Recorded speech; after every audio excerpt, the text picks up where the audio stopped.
کسی زمانے میں ایک غیر مسلم نے اسلام قبول کیا تو اسے پوچھا گیا کہ اسلام کی کس قدر نے تجھے متاثر کیا؟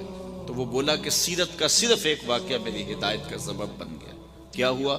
کہا مجلس رسول صلی اللہ علیہ وسلم لگی تھی، لوگوں کا ہجوم تھا، ایک شخص نے عرض کی حضور میرے لیے دعا کر دیجئے، میرا بچہ کئی دنوں سے گم ہے، مل نہیں رہا، مل جائے۔ قبل اس سے کہ حضور کے ہاتھ اٹھتے اور اجابت کے سارے در کھل جاتے، ایک شخص مجلس میں موجود تھا، کھڑا ہو گیا، حضور میں ابھی فلاں باغ کے قریب سے گزر کے آیا ہوں اور میں اس کے بچے کو جانتا ہوں، وہاں میں نے بچوں کے ساتھ کھیلتے ہوئے دیکھا۔ باپ نے جب سنا کہ میرا بچہ فلاں باغ میں ہے تو اس نے دوڑ لگا دی، فرمایا اسے بلاؤ۔ بلایا گیا، بہت جلدی؟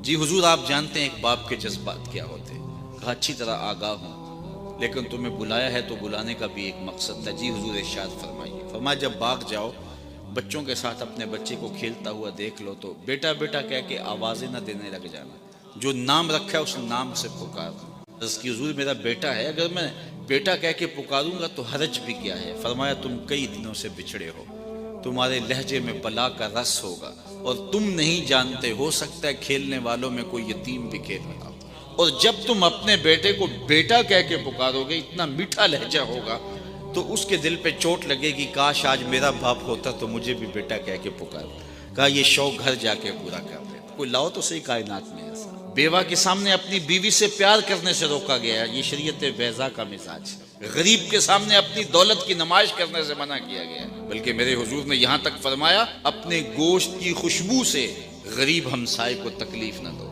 یا تو تھوڑا سا پانی زیادہ ڈال لو اور شوربے کی ایک پیالی ہمسایوں کے گھر بھی بھیج دو، اور اگر ایسا نہیں کر سکتے تو ایسے زاویے میں کھانا پکاؤ کہ اس کے بچوں تک مہک نہ پہنچے۔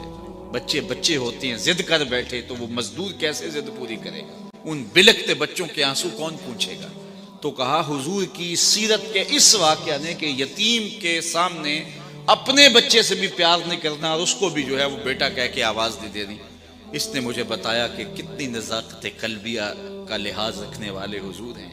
رب بھی قرآن میں کہتا ہے عزیز علیہ ما عنتم، تمہارا مشقت میں پڑنا نبی پہ گراں گزرتا ہے۔ اے امتی تیرے پاؤں میں کانٹا چبھے تو تکلیف مجھے ہوتی ہے۔